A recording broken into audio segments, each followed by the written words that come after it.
وكفى وسلام على عباده الذين اصطفى أما بعد أعوذ بالله من الشيطان الرجيم بسم الله الرحمن الرحيم إنا عرضنا الأمانة على السماوات والأرض والجبال فأبين أن يحملنها وأشفقن منها وحملها الإنسان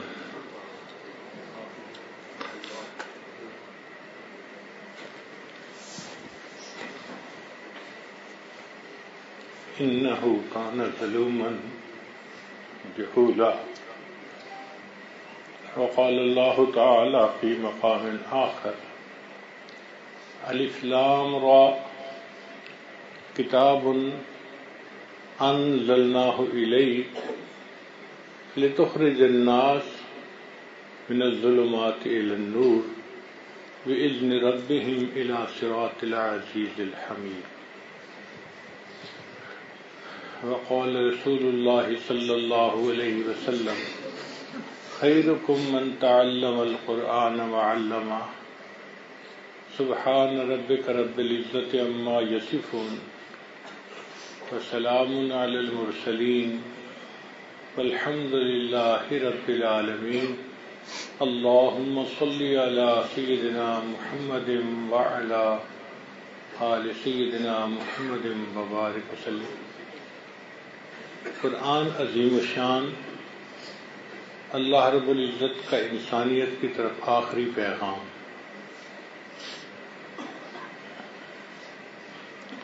اللہ تعالیٰ نے اسے اس لیے بھیجا تاکہ نبی علیہ السلام انسانیت کو گمراہی سے نکال کر ہدایت کی طرف لائے، ظلمتوں سے نکال کر روشنی کی طرف لائے. تو قرآن مجید فرقان حمید اللہ کا وہ کلام ہے جو انسان کو اندھیروں سے نکال کر روشنی کی طرف لاتا ہے، گمراہی سے نکال کر ہدایت کی طرف لاتا ہے، کار مذلت میں پڑے ہوئے انسان کو اوج ثریا پہ پہنچاتا ہے، اپنے رب سے بچھڑے ہوئے انسان کو اپنے رب سے ملا دیتا ہے. یہ قرآن مجید اللہ کا وہ کلام ہے. اللہ نے اسے بھیجا ہی ہے انسانوں کی ہدایت کے لیے.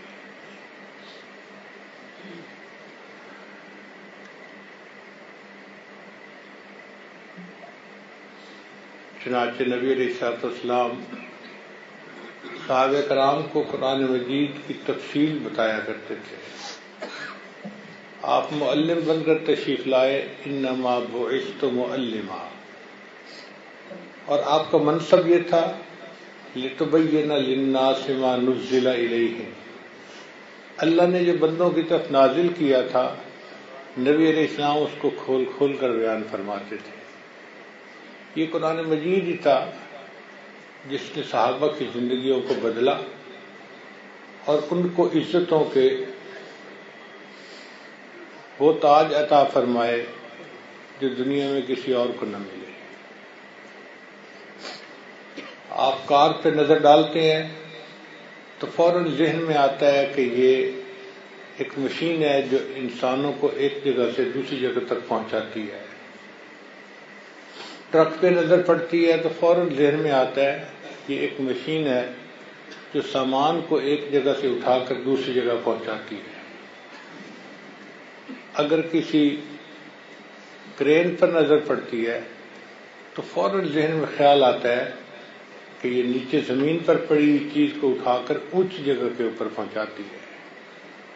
بالکل اسی طرح قرآن مجید اللہ کی وہ کتاب ہے جو ذلت کے گڑھوں میں پڑے ہوئے انسان کو اٹھا کر اوج ثریا پہ پہنچا دیتی ہے. سیدنا عثمان غنی اللہ عنہ فرمایا کرتے تھے ان اللہ یرفع بہذا الکتاب اقواما، اللہ تعالیٰ اس کتاب کے ذریعے سے قوموں کو بلندی عطا فرماتے ہیں. جو فرد قرآن مجید کے ساتھ جڑ جاتا ہے وہ فرد عزت پاتا ہے، جو قوم اس قرآن مجید کے ساتھ جڑ جاتی ہے وہ قوم عزت پاتی ہے۔ یہ عزتیں دینے والی کتاب ہے، آج بھی اس کا تجربہ کیا جا سکتا ہے۔ کوئی بندہ قرآن مجید کے ساتھ نتھی ہو جائے، الحمدللہ سے شروع کرے والناس کے سین تک پڑھتا چلا جائے، سر کے بالوں سے عمل شروع کرے، پاؤں کے ناخنوں تک عمل کرتا جائے، پھر دیکھے اللہ تعالیٰ اس کو کیسے عزتیں عطا فرماتے ہیں۔ ہر لحظہ ہے مومن کی نئی آن نئی شان، کردار میں گفتار میں اللہ کی برہان، یہ بات کسی کو نہیں معلوم کہ مومن قاری نظر آتا ہے حقیقت میں ہے قرآن۔ جو پڑھنے والا انسان ہے وہ قاری ہے، مگر قرآن مجید کے ساتھ نتھی ہونے کی وجہ سے اس کو برکتیں مل جاتی ہیں۔ نبی الاسلام نے ارشاد فرمایا تبرک بالقرآن فإنہ کلام اللہ، قرآن سے برکت حاصل کرو، یہ اللہ کا کلام ہے۔ اللہ بھی برکت والے، تبارک الذی بیدہ الملک، برکت والی ہے وہ ذات جس کے ہاتھ میں ہے بادشاہی۔ تو اللہ برکت والے ہیں، ان کا نام بھی برکت والا، تبارک اسم ربک، برکت والا نام ہے تیرے رب کا، اور اللہ کا کلام بھی برکت والا ہے۔ نبی الاسلام نے فرمایا تبرک بالقرآن فإنہ کلام اللہ، یہ اللہ کا کلام ہے، اس سے برکت حاصل کرو۔ آپ نے لوہے کے مقناطیس تو دیکھے ہوں گے، دلوں کا مقناطیس نہیں دیکھا ہوگا۔ یہ قرآن مجید فرقان حمید دلوں کا مقناطیس ہے، یہ دلوں کو اپنی طرف کھینچتا ہے۔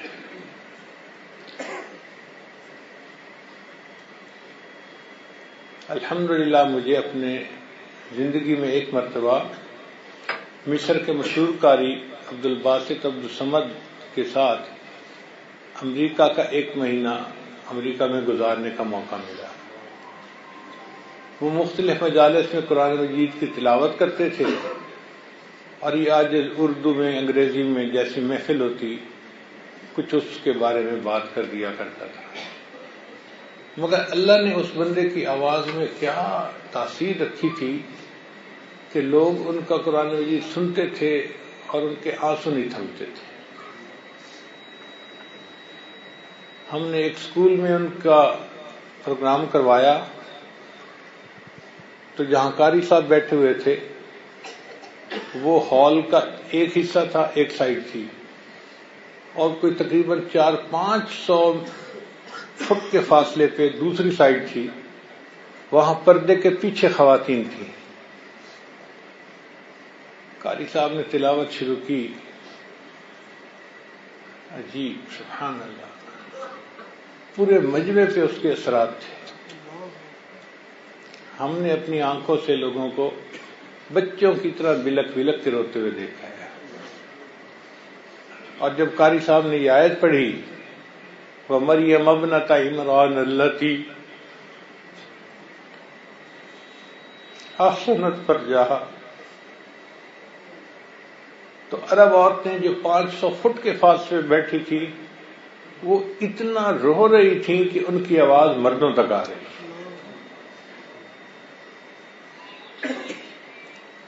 ایک مرتبہ قاری صاحب سے کسی نے سوال پوچھا، قاری صاحب آپ اتنا اچھا قرآن مجید پڑھتے ہیں، کبھی آپ نے قرآن مجید کا کوئی معجزہ اپنی آنکھوں سے دیکھا؟ تو قاری صاحب نے کہا کہ میں نے قرآن مجید کے بہت معجزات آنکھوں سے دیکھے۔ اس نے کہا جی ہمیں بھی بتائیں۔ تو قاری صاحب نے بتایا کہ یہ اس دور کی بات ہے جب جمال عبد الناصر مصر کا صدر ہوا کرتا تھا، اس کے رشیا کے ساتھ اچھے تعلقات تھے۔ چنانچہ ایک مرتبہ وہ حکومتی کام کے لیے رشیا گیا، تو میٹنگ کے بعد رشینز نے اس کو کہا کہ کیا تم مسلمان بنے پھرتے ہو، بیکورڈ لوگ، بیکورڈ قوم، ملک بھی تمہارا بہت بیکورڈ ہے، تم چھوڑو اپنے قرآن کو اور ہماری یہ ریڈ بک سنبھال لو، کمیونسٹ بن جاؤ۔ تو ہم تمہاری مدد کریں گے، ٹیکنالوجی ٹرانسفر کر دیں گے اور تم دنیا کی بڑی قوت بن جاؤ گے۔ جمال عبد الناصر نے اپنی طرف سے کوئی جواب دینے کی کوشش تو کی، مگر اس کا دل مطمئن نہ ہوا، دل میں خلش رہ گئی کہ جیسے جواب دینا چاہیے تھا میں ان کو نہیں دے سکا۔ کچھ عرصے کے بعد دوبارہ پھر پروگرام بنا۔ قاری صاحب کہتے ہیں کہ مجھے اطلاع ملی کہ آپ نے صدر صاحب کے ساتھ رشیا جانا ہے، تیاری کریں۔ قاری صاحب کہتے ہیں میں سوچتا رہا کہ عبد الباسط کی ضرورت پڑے سعودی عرب میں، پاکستان میں، ان ملکوں میں جہاں مسلمان بستے ہیں، رشیا میں کیا ضرورت میری پڑ گئی۔ خیر میں نے تیاری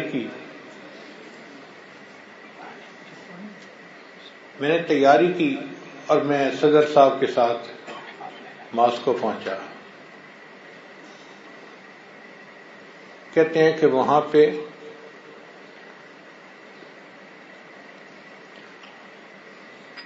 پہلے تو ان کی میٹنگ ہوئی، تو انہوں نے ملک کی سطح کی جو باتیں کی وہ آپس میں کی۔ جب میٹنگ ختم ہوئی تو اس وقت جمال عبد الناصر نے ان کو کہا کہ یہ میرے ساتھی ہیں، آپ کے سامنے کچھ پڑھیں گے۔ سامنے بیٹھنے والے کمیونسٹ تھے، وہ کیا سمجھیں، تو انہوں نے اس سے پوچھا کیا پڑھیں گے؟ اس نے کہا قرآن پڑھیں گے۔ وہ کہنے لگے ہمیں تو نہیں پتا تم کہہ کیا رہے ہو، لیکن جو چاہتے ہو وہ کرو۔ تو قاری صاحب کہتے ہیں مجھے صدر صاحب نے اشارہ کیا کہ قرآن سناؤ۔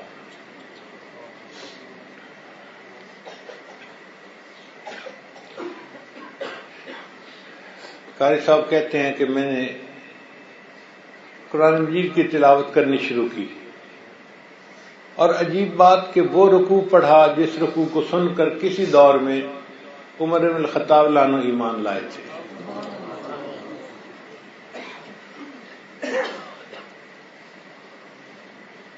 فرماتے ہیں جب میں نے رکوع مکمل کیا اور سر اٹھا کے دیکھا تو سامنے بیٹھے ہوئے جو کمیونسٹ تھے ان میں سے 4-5 تھے جو آنسوؤں سے رو رہے تھے۔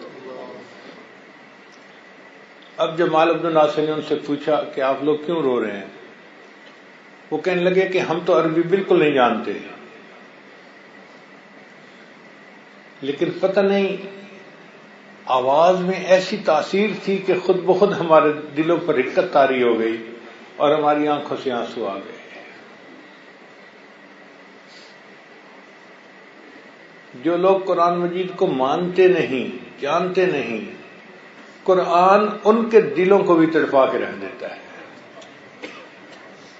میرے حضرت رحمۃ اللہ فرمایا کرتے تھے کہ دریاؤں کے راستے کوئی نہیں بناتا، دریا اپنے راستے خود بنا لیا کرتے ہیں۔ یہ قرآن مجید فرقان حمید رحمت کا وہ دریا ہے جو دلوں تک اپنے راستے خود بنا لیا کرتا ہے۔ یہ دلوں کا مقناطیس ہے۔ چنانچہ جو بندہ قرآن مجید پڑھتا ہے، حدیث مبارکہ میں آتا ہے کہ اللہ تعالیٰ اس کا قرآن مجید اتنے غور سے سنتے ہیں کہ دنیا دار لوگ کسی گانے والی عورت کے گانے کو اتنے غور سے نہیں سنتے۔ اللہ تعالیٰ اس بندے کے قرآن مجید کو اتنی توجہ کے ساتھ سنتے ہیں۔ اور حدیث پاک میں ہے کہ جو بچہ قرآن مجید پڑھتا ہے تو آسمان سے فرشتے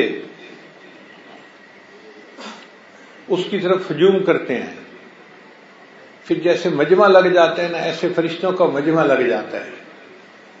تو جو فرشتہ اس قاری کے بالکل قریب ہوتا ہے وہ آگے بڑھتے بڑھتے بڑھتے، حدیث پاک کے الفاظ ہیں کہ وہ فرشتہ اس قاری کے لبوں پر اپنے لب رکھ دیتا ہے، یعنی اپنی زبان میں ہم کہیں تو وہ فرشتہ اس کے لبوں کو بوسہ دیتا ہے کہ یہ کتنا خوش نصیب انسان ہے، یہ اللہ کے کلام کو پڑھ رہا ہے، فرشتے اس کے لبوں کو بوسہ دیتے ہیں۔ قرات کے ایک مشہور قاری گزرے ہیں امام عاصم رحمت اللہ علیہ، ان کے منہ سے بہت خوشبو آتی تھی. لوگ سمجھتے تھے چھوٹی الائچی وغیرہ کچھ منہ میں رکھتے ہوں گے جس کی وجہ سے خوشبو آتی ہے. ان کا ایک شاگرد تھا، وہ ان کے پیچھے پڑ گیا. حضرت آپ مجھے بتائیں آپ کے منہ سے خوشبو کیوں آتی ہے؟ آپ منہ میں کیا رکھتے ہیں؟ مجھے کچھ منہ میں رکھنے کی عادت نہیں ہے. حضرت یہ خوشبو جو آتی ہے آخر اس کی وجہ کیا ہے؟ انہوں نے ٹالنے کی بہت کوشش کی، مگر وہ طالب علم بھی لسوڑے کی گٹھلی کی طرح تھا، چپکا رہا. حضرت بتائیے، حضرت بتائیے، حضرت بتائیے. جب بہت تنگ ہوئے تو انہوں نے پھر بتایا کہ دیکھو مجھے ایک رات خواب میں نبی علیہ السلام کی زیارت نصیب ہوئی. نبی علیہ السلام نے فرمایا عاصم تم میری مسجد میں قرآن مجید پڑھاتے ہو، لاؤ میں تمہارے لبوں کو بوسہ دوں. جب سے نبی علیہ السلام نے میرے لبوں کو بوسہ دیا تب سے میرے منہ سے یہ خوشبو آتی ہے. تو قرآن مجید فرقان حمید پڑھنے والے کے لبوں کو فرشتے بوسہ دیتے ہیں اور اللہ تعالیٰ اس کے قرآن مجید کو توجہ کے ساتھ سنتے ہیں. نبی علیہ السلام کے صحابہ میں ایک صحابی تھے ابن کعب رضی اللہ تعالیٰ عنہ. آواز بہت اچھی تھی، قرآن مجید بہت اچھا پڑھتے تھے. ایک مرتبہ نبی علیہ السلام نے انہیں کہا ابن کعب مجھے سورہ بینہ سناؤ. تو ابن کعب رضی اللہ عنہ نے کہا اے اللہ کے حبیب صلی اللہ علیہ وسلم قرآن مجید آپ پر اترا، میں آپ کے سامنے پڑھوں؟ تو نبی علیہ السلام نے فرمایا ہاں مجھے قرآن سناؤ. وہ بھی بڑے سمجھدار تھے، سمجھ گئے کہ نبی علیہ السلام کو اوپر سے اشارہ ہوا ہے. تو انہوں نے آگے سے کھڑا کھڑا سوال ہی پوچھ لیا اے اللہ کے حبیب صلی اللہ علیہ وسلم اللہ سمانی، کیا اللہ رب العزت نے میرا نام لے کر یہ کہا ہے؟ تو نبی علیہ السلام نے جواب دیا نعم اللہ سماک. ابن کعب اللہ نے تمہارا نام لے کر کہا ہے. ابن کعب سے کو قرآن سنائے. محبوب آپ بھی سنیں گے، میں رحمان بھی سنوں گا. قرآن پاک سننے کی فرمائشیں اللہ تعالیٰ عرش سے دیا کرتے تھے. یہ اللہ کی وہ کتاب ہے، یہ ایک حقیقتوں کا خزانہ، یہ صداقتوں کا مجموعہ، یہ سچائیوں سے بھری ہوئی کتاب جس کو کہتے ہیں نا ultimate realities of the universe. اللہ نے کائنات کی صداقتوں کو اس کتاب میں جمع فرما دیا ہے اور اس کو ہمارے لیے بھیجا ہے. ہم اس کو پڑھیں اور عزتوں کی زندگی گزاریں. چنانچہ سیدنا عمر رضی اللہ تعالیٰ عنہ اپنے دور خلافت میں فوج کے ساتھ مکہ مکرمہ جا رہے تھے. ایک جگہ سے ٹرن لیتے ہوئے کھڑے ہو گئے اور نیچے چراگاہ میں دیکھنا شروع کر دیا. دوپہر کا وقت ہے، تپتی دھوپ ہے، لوگ پسینے میں شرابور. دھوپ میں کھڑا ہونا مشکل تھا، مگر عمر لانو کھڑے ہیں. ساتھ والے بندے نے کہا کہ امیر المومنین آپ کے کھڑے ہونے کی وجہ سے پوری فوج دھوپ میں کھڑی ہے اور لوگوں پر یہ مشقت جو ہے نا وہ گزر رہی ہے، خیریت ہے؟ آپ کیا سوچ رہے ہیں؟ تو عمر لانو نے جواب دیا میں اس چراگاہ کو دیکھ رہا ہوں جہاں میں اپنی جوانی میں ایمان لانے سے پہلے اونٹ چرانے کے لیے آتا تھا اور مجھے اونٹ چرانے کا سلیقہ نہیں آتا تھا. میرے اونٹ خالی پیٹ گھر واپس جاتے تھے اور میرا باپ خطاب مجھے مارتا تھا، کوستا تھا، عمر تو بھی کیا زندگی گزارے گا، تجھے اونٹ بھی چرانے نہیں آتے. میں اپنے اس وقت کو یاد کر رہا ہوں اور آج اس وقت کو دیکھ رہا ہوں جب اسلام اور قرآن کے صدقے اللہ نے عمر کو امیر المومنین بنا دیا. یہ قرآن بندے کو یوں عزتیں دیتا ہے.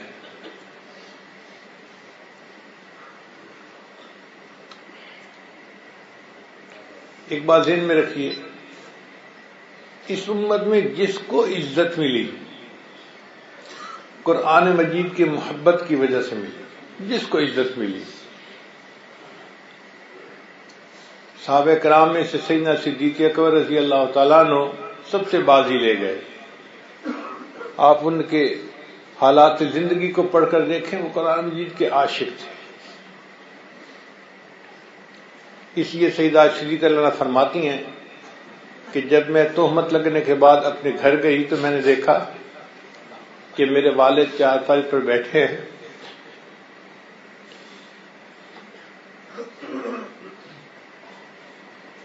قرآن مجید پڑھ رہے ہیں اور رو رہے ہیں۔ محبت تھی انہیں قرآن سے۔ حضرت عمر رضی اللہ تعالیٰ عنہ قرآن مجید کے عاشق تھے۔ سیدنا عثمان غنی اللہ عنہ قرآن مجید کے عاشق تھے۔ حضرت علی رضی اللہ عنہ قرآن مجید کے عاشق تھے۔ جس کو عزتیں ملی قرآن کی محبت کی وجہ سے ملی۔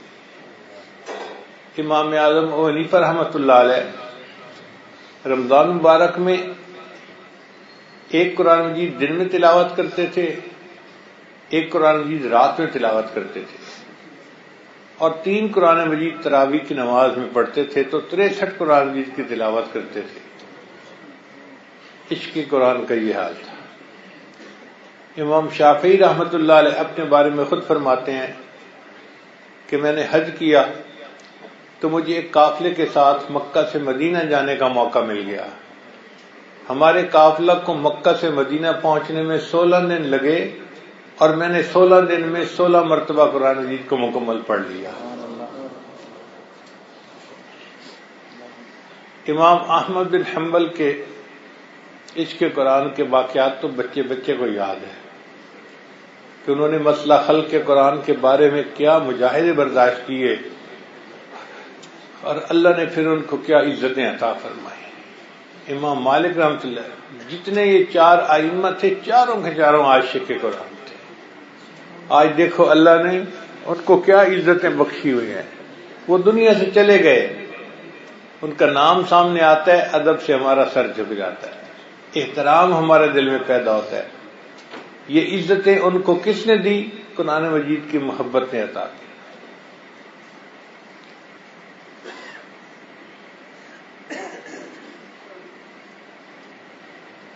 اور آگے آئیے، حضرت مولانا الیاس رحمۃ اللہ علیہ کو اللہ رب العزت نے دنیا میں کیا عزت عطا فرمائی کہ ان کی وجہ سے دعوت و تبلیغ کا کام پھر شروع ہوا، اور کروڑوں لوگوں کو اللہ نے اس کے ذریعے سے ہدایت عطا فرمائی۔ اس کی وجہ کیا تھی؟ ان کے والد عاشق قرآن تھے، بچوں کو قرآن پڑھاتے تھے۔ حضرت حاجی امداد اللہ مہاجر مکی رحمۃ اللہ کا فیض اکابر علماء دیوبند کے ذریعے سے پوری دنیا میں پھیلا۔ وجہ کیا تھی؟ ان کے شیخ میاں جی نور محمد جھنجھانوی رحمۃ اللہ عاشق قرآن تھے، حافظ قرآن نہیں تھے، ناظرہ پڑھتے تھے۔ ہماری زبان میں کہتے ہیں کل اعوذیہ، جس کو چند صورتیں یاد ہوں۔ تو ان کو چند صورتیں یاد تھیں، مگر قرآن مجید کی محبت ایسی تھی کہ ان کا فیض اللہ نے جاری فرما دیا۔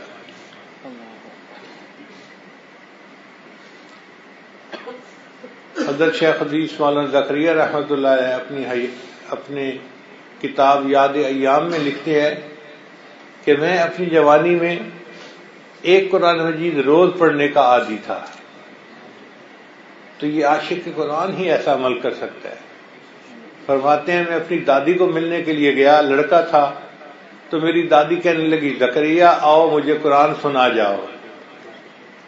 تو فرماتے ہیں کہ میں نے 2 رکعت کی نیت پڑھ لی، باندھ لی، اور 2 رکعت میں پورا قرآن سنا کر دادی کو واپس آ گیا۔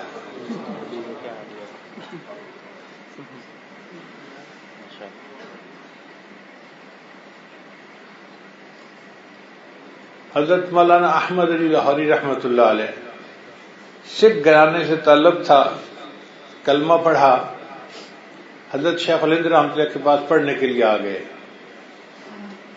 کبھی کبھی والدہ ملنے آتی تھی تو وہ گالیاں دیتی تھی، خاموشی سے اس کی گالیاں سن لیتے تھے، مگر دارالعلوم سے باہر نکلتے نہیں تھے، پڑھتے رہتے تھے۔ فرماتے ہیں کہ جب میں نے اپنی تعلیم کے آخری سال میں تھا، اس وقت میرے سسر دارالعلوم دیوبند کے دورے پر آئے۔ فرماتے تھے کہ میرے سسر بہت سمجھدار آدمی تھے، انہوں نے مجھے اس وقت پہچان لیا جب احمد علی نہیں تھا، آج تو احمد علی ہے، یہ فرمایا کرتے تھے تحدیث نعمت کے طور پہ۔ ان کے والد سیالکوٹ کے رہنے والے تھے، سسر جو تھے ان کو ان کی بیوی نے کہا کہ بیٹی جوان ہو گئی ہے، اب اس کے لیے کوئی رشتہ ڈھونڈیں، تو وہ مدارس کے دورے پر چلے کہ میں کوئی نیک بچہ ڈھونڈوں۔ پنجاب کے مدارس کو دیکھتے دیکھتے بالآخر دیوبند پہنچے تو ان کی نظر مولانا احمد علی لاہوری رحمۃ اللہ پر پڑی۔ اس وقت وہ ایک نوجوان بچے تھے، دیکھتے ہی انہوں نے پہچان لیا کہ اس کے چہرے پر مجھے تقویٰ کا نور نظر آ رہا ہے۔ انہوں نے شیخ الہند رحمۃ اللہ سے بات کی کہ یہ بچہ شادی شدہ ہے، وہ کہا نہیں شادی شدہ تو نہیں ہے، اگر یہ شادی کے لیے تیار ہے تو میں اپنی بیٹی کا نکاح اس سے کرنے کو تیار ہوں۔ حضرت لاہوری فرماتے ہیں کہ میرے استاد نے مجھے تنہائی میں بلا کے پوچھا کیا تم نکاح کے لیے تیار ہو؟ میں نے کہا حضرت میں تو ساری برادری سکھ کو چھوڑ کے مسلمان ہوا ہوں، تو اب کون مجھے اپنی بیٹی دے گا، اور میرے پاس تو نہ مال نہ پیسہ کچھ ہے بھی نہیں۔ تو حضرت نے فرمایا کہ اگر کوئی بیٹی کا نکاح کرنے کے لیے تیار ہو تو تم؟ میں نے کہا حضرت میں بھی تیار ہوں۔ میرے سسر نے کہا کہ اچھا کل عصر کے بعد نکاح کی مجلس ہوگی۔ فرماتے ہیں کہ میں بہت خوش دل میں کہ اللہ نے میرے لیے شادی کا معاملہ آسان کر دیا۔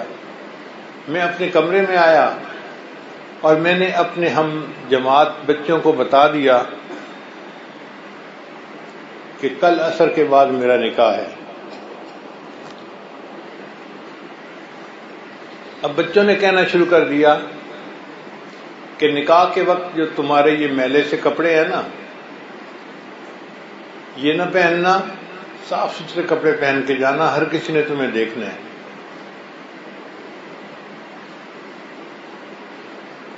میں نے کہا نہیں میں تو اپنے کپڑے ہی پہنوں گا۔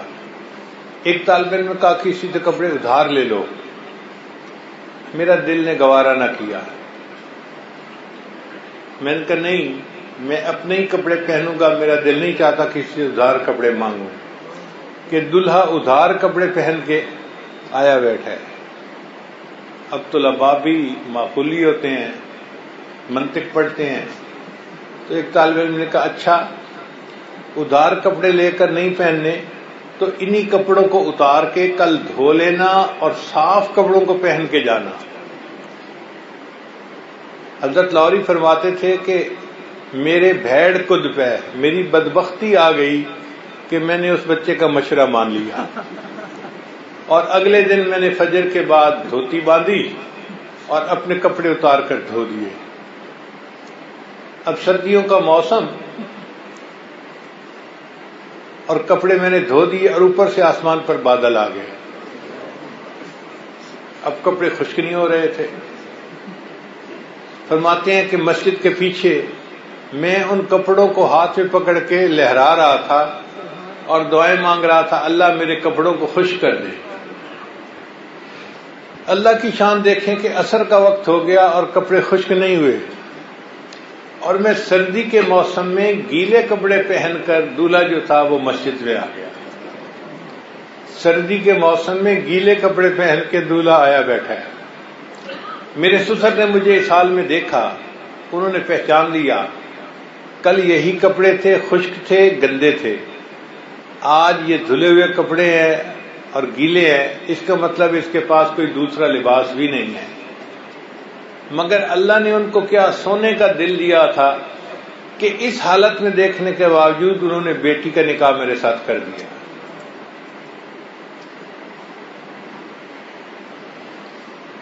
حضرت فرماتے ہیں کہ جب میں بیوی کو گھر لے کے آیا تو ابتدائی دنوں میں میرے گھر میں فاقہ ہوتا تھا، کبھی کھانے کو مل گیا کبھی نہیں، کبھی مل گیا کبھی نہیں ملا، تو میں دل میں پریشان بھی ہوتا تھا کہ بیوی کو سارا دن میں کھانے کی کوئی چیز لا کے دے نہیں سکتا اور وہ بھوکی رہتی ہے۔ پھر کچھ عرصے کے بعد میری بیوی اپنے والدین کے گھر گئی تو اس کی والدہ نے اس سے پوچھا، بیٹی تو نے اپنے خاوند کے ساتھ جو دن گزارے تو کیسے رہا؟ ہر ماں اپنی بیٹی سے پوچھتی ہے کہ تو ازدواجی زندگی کے خوش ہے یا نہیں؟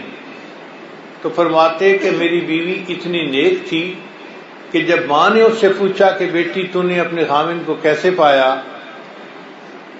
تو بیٹی نے کہا کہ امی میں سنا کرتی تھی کہ مر کر جنت جائیں گے اور میں تو جیتی جاگتی جنت میں پہنچ گئی۔ میں سنا کرتی تھی کہ مر کر جنت میں جائیں گے اور میں تو جیتی جاگتی جنت میں پہنچ گئی۔ وہ اتنی خوش تھی، اس کی نظر میرے نیکی پر تھی، تقوی پر تھی، میری اتباع سنت پر تھی، اس لیے اس کے دل میں بہت سکون تھا۔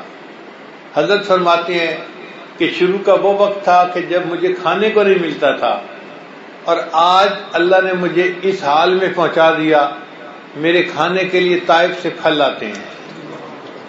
اور حضرت فرماتے تھے کہ سرگودا کے جو بڑے بڑے ذمہ دار ہیں ان کی بیویاں برکت کے لیے میرے گھر میں آ کے جھاڑو دیتی ہیں۔ آج تو احمد علی ہے، حضرت یہ الفاظ فرماتے تھے۔ ان کا درس قرآن بہت مشہور تھا، قرآن مجید سے محبت تھی ان کو۔ اس درس قرآن نے ان کی زندگی میں کیا برکتیں عطا فرمائیں۔ جب حضرت کی وفات ہوئی تو ان کے خلیفہ تھے، انہوں نے خواب میں حضرت لاہوری کی زیارت کی تو اس نے پوچھا کہ حضرت آگے کیا بنا؟ تو حضرت نے خواب میں فرمایا کہ اللہ تعالیٰ کے حضور میری پیشی ہوئی۔ حضرت لاہوری رحمۃ اللہ علیہ کثیر البکا تھے، گریہ تاری رہتا تھا اور اکثر ان کے آنسو بہتے رہتے تھے، اور آنسو بہنے کی وجہ سے ان کے رخساروں پر لکیروں کے نشان بھی نظر آتے تھے۔ تو حضرت لاہوری رحمۃ اللہ فرماتے ہیں جب اللہ کے حضور پیشی ہوئی تو اللہ رب العزت نے مجھ سے پوچھا، احمد علی لاہوری تم اتنا کیوں روتے تھے؟ فرماتے ہیں کہ میرے اوپر اور خوف طاری ہوا کہ مجھ سے تو حساب کتاب شروع ہو گیا، اور میں جانتا تھا کہ من نو کی شکل حساب فقط عذبا، تو میں نے تو رونا شروع کر دیا۔ پھر اللہ تعالیٰ نے فرمایا، احمد علی لاہوری تم آج بھی رو رہے ہو، ہم تمہاری زندگی سے اتنے خوش ہیں، ہم نے تمہاری بھی بخشش فرما دی، اور جس قبرستان میں تمہیں دفن کیا گیا قبرستان کے ہر مسلمان میت کی بھی ہم نے بخشش فرما دی۔ اس لیے حضرت لاہوری کی قبر کی مٹی سے خوشبو آیا کرتی تھی۔ قرآن مجید کی محبت نے ان کو کیا رتبہ عطا فرما دیا، کیا شان عطا فرما دی۔ جس کو دنیا میں عزت ملی یا تو وہ خود عاشق قرآن تھا یا اس کے پیچھے کسی عاشق قرآن کی دعائیں تھیں جس نے اسے عزتوں کے آسمان تک پہنچا دیا۔ پکی بات ہے۔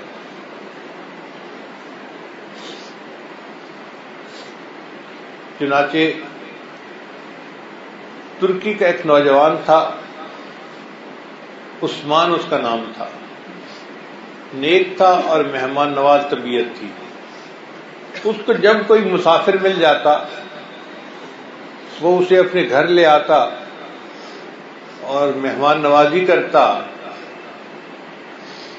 جو محلے کے لوگ تھے ان کو یہ بات پسند نہیں تھی کہ اجنبی آدمی ہماری آبادی میں کیوں آتا ہے، وہ اس چیز کو معیوب سمجھتے تھے۔ انہوں نے عثمان کو منع کیا کہ عثمان غیر مردوں کو نہ لایا کرو، مگر عثمان بھی اپنی بات کا پکا تھا۔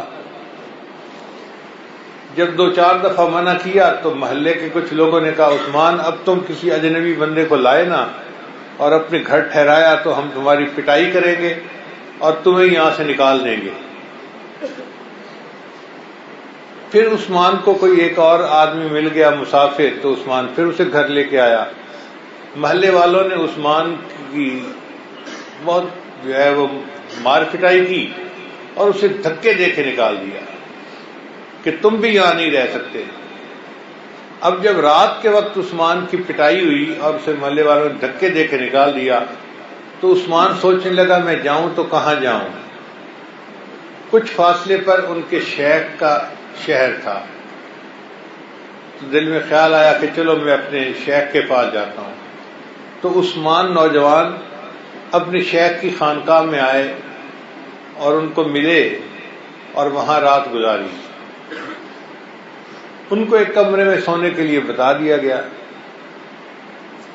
عثمان رات کو تھوڑی دیر سوئے، پھر جب اٹھے تو انہوں نے کمرے کا جائزہ لیا تو ایک الماری بنی ہوئی تھی، اس میں قرآن مجید پڑا ہوا تھا، اور اس طرف وہ رات کو اپنی ٹانگیں لمبی کر کے سوئے ہوئے تھے، یعنی انجانے میں پاؤں اس طرف رہے ساری رات۔ اب جب عثمان کو یہ احساس ہوا کہ میں تو ساری رات جدھر ٹانگوں کا رخ کر کے سویا رہا ہوں ادھر اللہ کا قرآن پڑھا تھا، تو اس پر تو بڑا خوف طاری ہوا، اوہو میں نے اللہ کے کلام کی بے ادبی کر دی۔ چنانچہ انہوں نے قرآن مجید کو اٹھایا، اپنے سر پہ رکھا، کبھی چومے کبھی آنکھوں سے لگائے، پاگلوں کی طرح قرآن مجید سے محبت کا اظہار کر رہا ہے اور اللہ سے معافیاں مانگ رہا ہے، اے اللہ مجھے معاف کر دے، میں آپ کے قرآن مجید کا ادب نہیں کر سکا۔ عین اس وقت جب عثمان یہ کہہ رہا تھا تو اس کے شیخ آئے اور انہوں نے آ کر کہا کہ عثمان مجھے غیب کی طرف سے یہ اشارہ ہوا ہے کہ تمہیں یہ میں کہوں کہ تم یہاں سے چلے جاؤ اور اللہ تعالیٰ تمہارا حامی و ناصر ہوگا۔ اب عثمان پریشان، گھر سے محلے والوں نے نکال دیا اور شیخ کی خانقاہ پہ آیا ہوں تو اب شیخ حکم دے رہے ہیں کہ تم یہاں سے چلے جاؤ۔ تو عثمان روتا ہوا اس خانقاہ سے نکلا اور شہر سے باہر گیا۔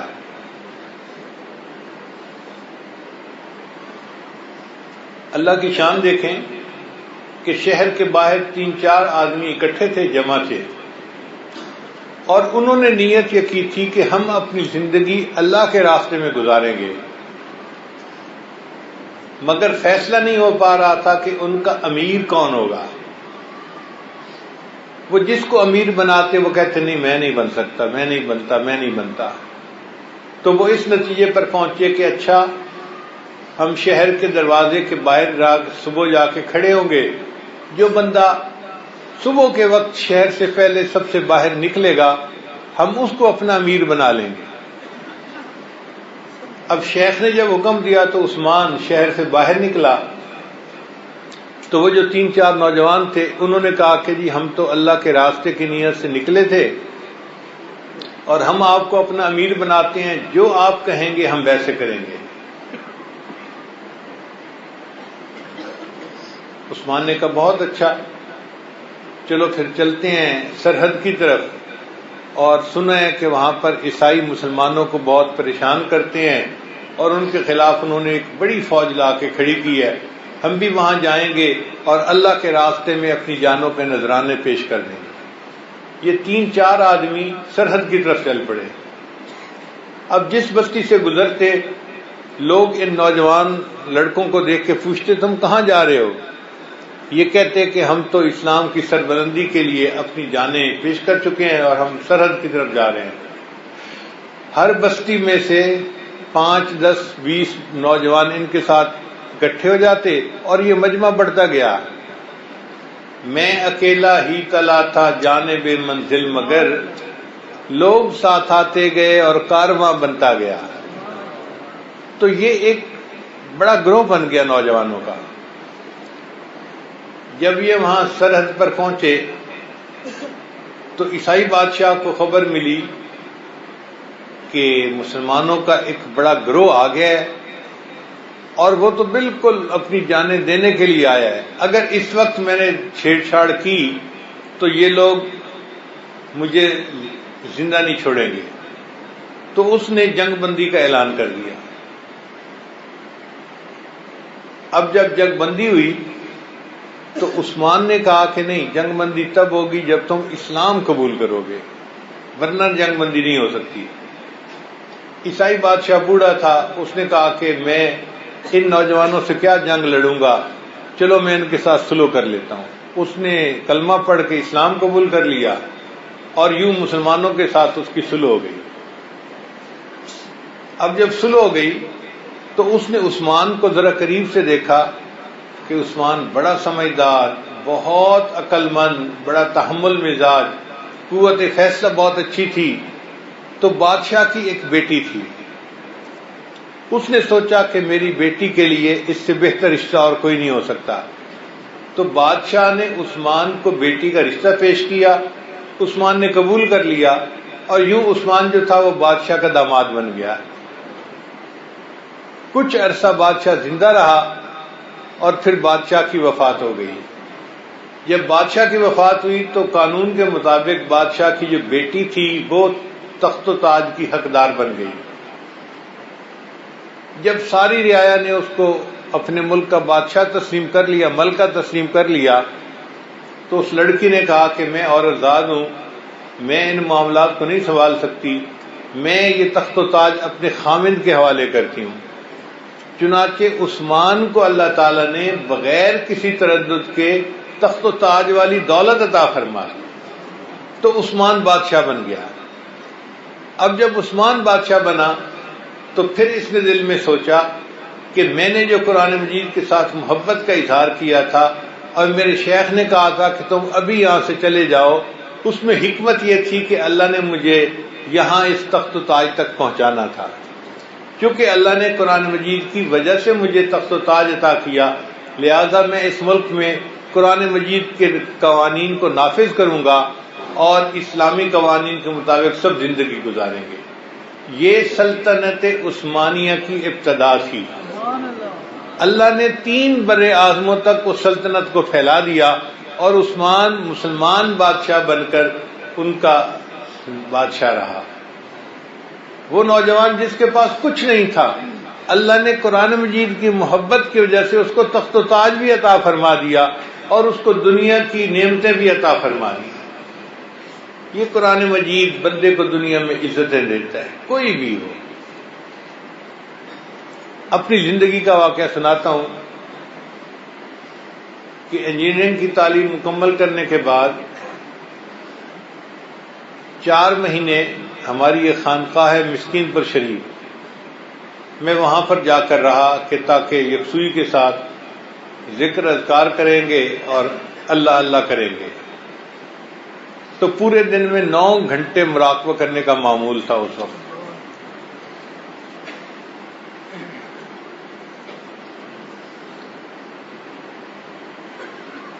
خانقاہ مسکین پور شریف میں حفظ کی کلاسیں تھیں 4-5، تحفیظ کا مدرسہ تھا، کتابوں کا نہیں تھا۔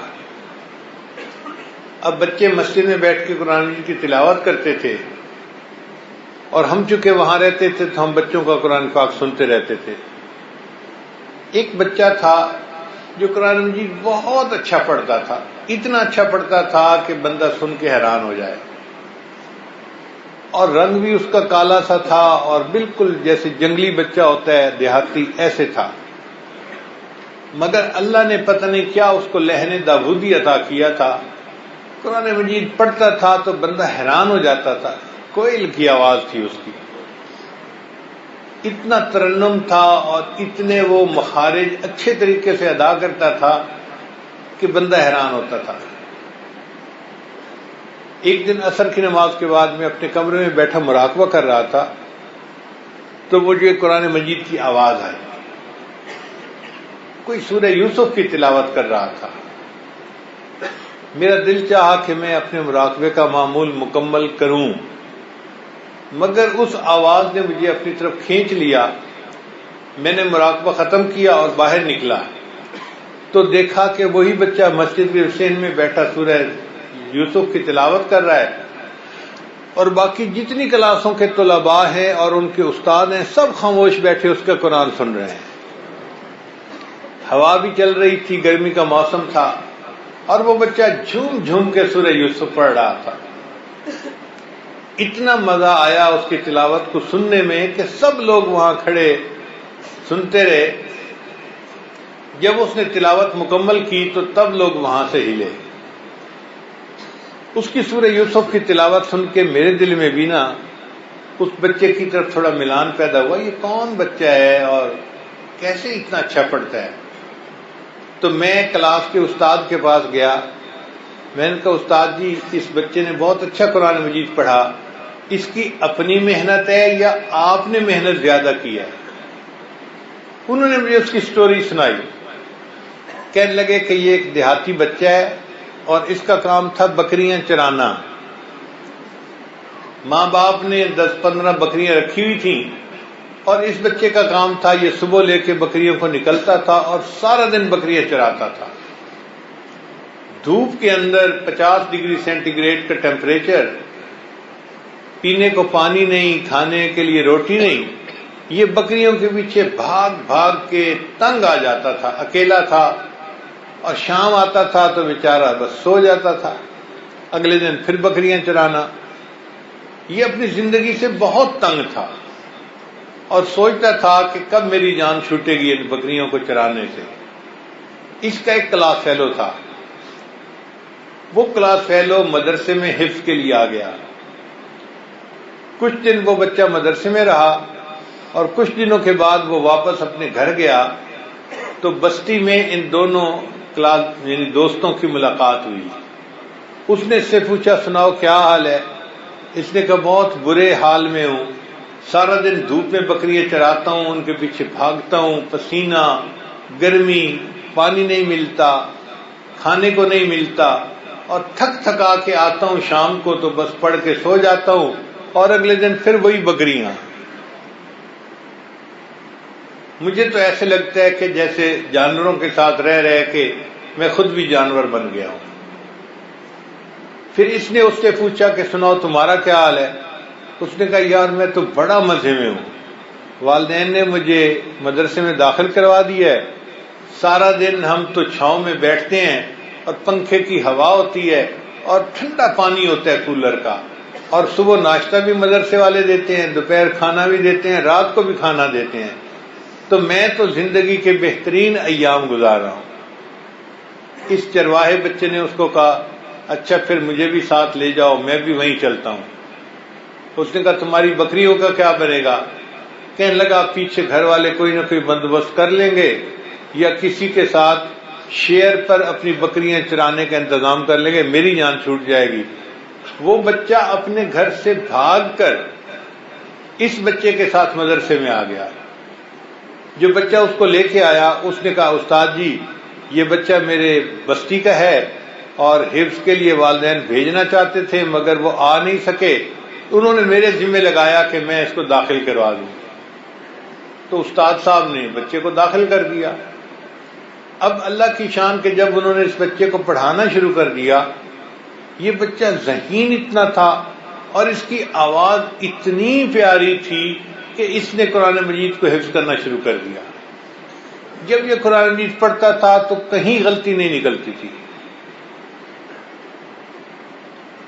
استاد جی نے مجھے رجسٹر کھول کے دکھایا، جتنی دفعہ اس کا امتحان ہوا اس بچے کے 100 میں سے 102 نمبر. میں نے کہا قاری صاحب انجینئرنگ تو میں نے بھی پڑھی ہے مگر مجھے آج تک یہ بات سمجھ میں نہیں آئی کہ 100 میں سے 102 نمبر کیسے ہو سکتے ہیں.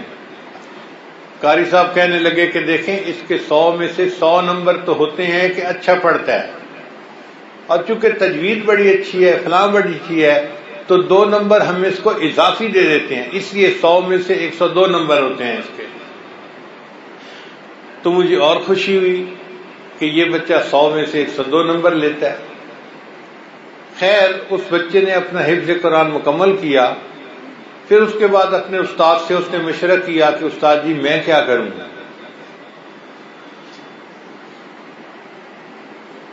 استاد نے مشورہ دیا کہ ملتان میں قاسم العلوم مدرسہ ہے، وہاں جاؤ اور علم حاصل کرو. اس وقت تک اس کے والدین کو بھی پتہ چل چکا تھا کہ ہمارا بچہ مدرسے میں ہے اور حافظ بن گیا ہے. جب انہوں نے بھی بچے کی تلاوت سنی تو ان کا بھی دل چاہا کہ بچہ عالم بن جائے تو اچھا ہے، اجازت دے دی۔ یہ بچہ ملتان آ گیا، وہاں پر اس نے دور حدیث تک کی کتابیں بھی پڑھ لی، پھر وہیں پر ایک مسجد میں اس نے امامت شروع کر دی۔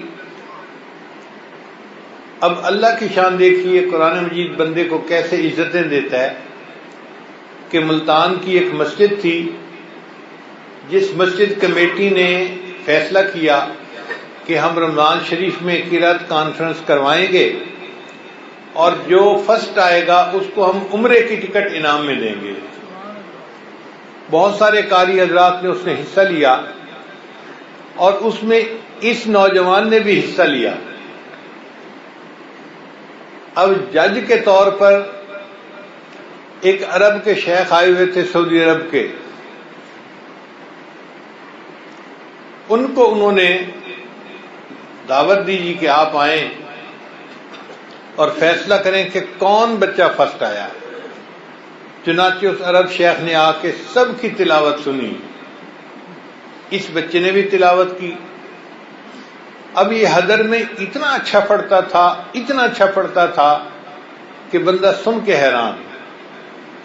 جب اس نے ان بچے کی تلاوت سنی تو وہ جو جج تھے سعودی عرب کے شیخ بڑے خوش ہوئے اور بالآخر انہوں نے نتیجے کا اعلان کیا۔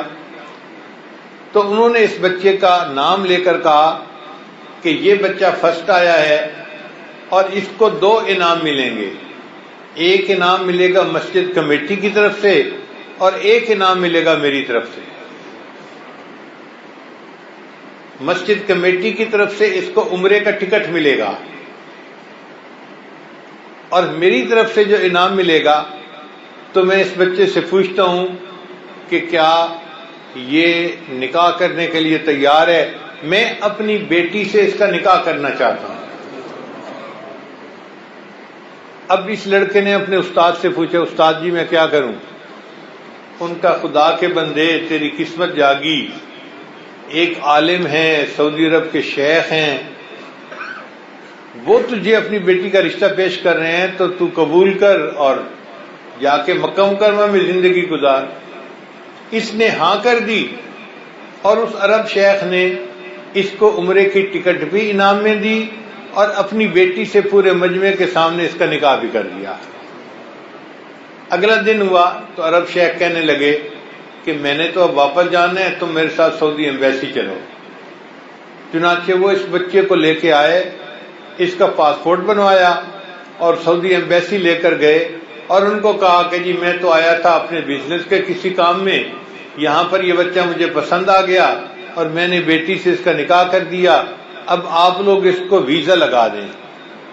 وہ اچھا وقت تھا، انہوں نے اس کا 10 سال کا ویزا لگا دیا۔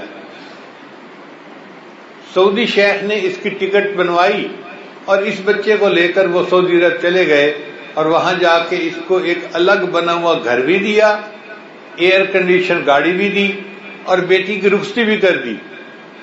وہ بچہ جو بکریوں کے پیچھے بھاگتا تھا، جو سارا دن دھوپ میں رہتا تھا، جسے پینے کے لیے ٹھنڈا پانی نہیں ملتا تھا، کھانے کے لیے روٹی نہیں ملتی تھی، فاقے ہوتے تھے، آج قرآن مجید کی وجہ سے اللہ نے اس کو وہ عزتیں دی کہ وہ حرم میں بیت اللہ کا طواف کرتا تھا اور قرآن مجید کی تلاوت کیا کرتا تھا۔ قرآن مجید نے اس کو شاہی کی زندگی عطا فرما دی، ایئر کنڈیشن گھر ہے، ایئر کنڈیشن گاڑی ہے، بہترین کھانا، کپڑے، ہر چیز بہترین، شاہانہ زندگی اس کو مل گئی۔ علامہ اقبال کا شعر ہے، اگر کوئی شعیب آئے میسر، شبانی سے کلیمی 2 قدم ہے، کہ اگر کوئی رہنما مل جائے تو بکریاں چرانے والوں سے کلیم اللہ بننا 2 قدم کا فاصلہ ہے۔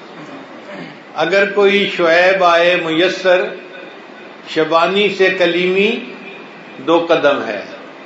اب مجھے سمجھ میں یوں بات آتی ہے کہ اس شعر کو یوں پڑھنا چاہیے، اگر عشق قرآن آئے میسر، اگر عشق قرآن آئے میسر، شبانی سے تو شاہی 2 قدم ہے۔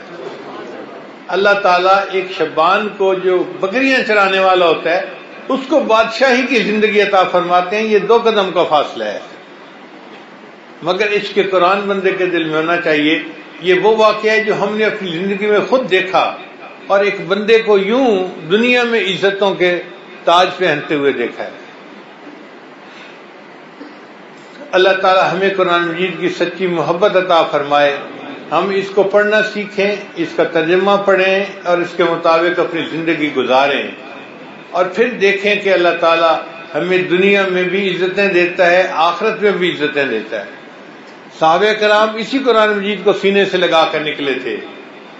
تیرے کعبے کو جبینوں سے بسایا ہم نے، تیرے قرآن کو سینوں سے لگایا ہم نے. وہ اسی قرآن مجید کو سینوں سے لگا کر نکلے تھے اور اللہ تعالیٰ نے ان کو پوری دنیا کا فاتح بنا دیا تھا. آج ہم بھی اسی قرآن کو سینے سے لگائیں، اس کی تعلیمات کو اپنائیں، اور پھر دیکھیں اللہ تعالیٰ ہمیں دنیا میں کیسی عزتیں دیتا ہے، اور آخرت کی عزتیں تو ہیں ہی اس کے لیے جو قرآن جانتا ہوگا. نبی سامنے ارشاد فرمایا قرآن مجید بڑا جھگڑالو ہے، اور یہ قیامت کے دن اللہ تعالیٰ سے جھگڑا کرے گا، یا اللہ اس بندے نے مجھے یاد کیا تھا اور یہ مجھے پڑھا کرتا تھا، اے اللہ اس کی بخشش فرما دے. اور اس وقت تک یہ جھگڑا کرتا رہے گا جب تک اس بندے کی اللہ بخشش نہیں فرما دیں گے. اور وہ بندے کی جب بخشش ہوگی تو وہ جنت میں جائے گا. اللہ فرمائیں گے میرے بندے ایک ایک آیت پڑھتا جا اور جنت کا ایک ایک درجہ چڑھتا جا. وَرَتِّلْ كَمَا كُنْتَ تُرَتِّلُ فِي الدُّنْيَا، اور آہستہ آہستہ پڑھ جیسے تو دنیا میں ٹھہر ٹھہر کے پڑھتا تھا. یہ ایک آیت پر ایک درجہ چڑھتے چڑھتے وہاں پہنچے گا جہاں قرآن ختم ہوگا. پھر یہ قرآن مجید کا حافظ اللہ تعالیٰ اس کے والدین کو نور کا تاج عطا فرمائیں گے. حدیث مبارکہ میں آتا ہے کہ اس نور کے تاج کی روشنی اتنی ہوگی، اگر سورج کسی گھر میں آ جائے اس گھر میں اتنی روشنی نہیں ہوگی جتنی روشنی کے اس تاج کے اندر ہوگی. اگر ماں باپ کو ایسے تاج پہنائے جائیں گے تو جو خود حافظ قرآن ہوگا اس کے تاج میں کتنی روشنی ہوگی. یہ خوش نصیب ہیں وہ بچے جو قرآن مجید کے حافظ بن رہے ہیں. ان کے سر پر قیامت کے دن عزتوں کے تاج رکھے جائیں گے. پھر ہر حافظ کو اپنے ساتھ 10 ایسے بندوں کو لے کر جنت میں جانے کی اجازت ہوگی جن پر جہنم واجب ہو چکی، یعنی 10 گیٹ پاس ان کو جنت کے مل جائیں گے. تو اللہ تعالیٰ قرآن مجید پڑھنے والے سے محبت فرماتے ہیں، اور یہ قرآن مجید بندے کو اللہ کا محبوب بنا دیتا ہے. اس لیے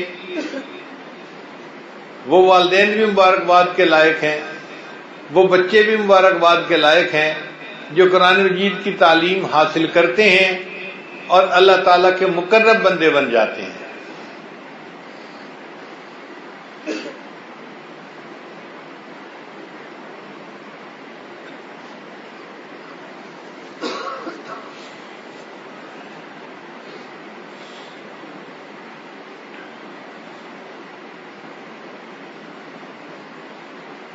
جتنے لوگوں سے اللہ نے دین کا کام لیا یہ وہی لوگ تھے جو قرآن مجید کے ساتھ خصوصی محبت کا تعلق رکھتے تھے.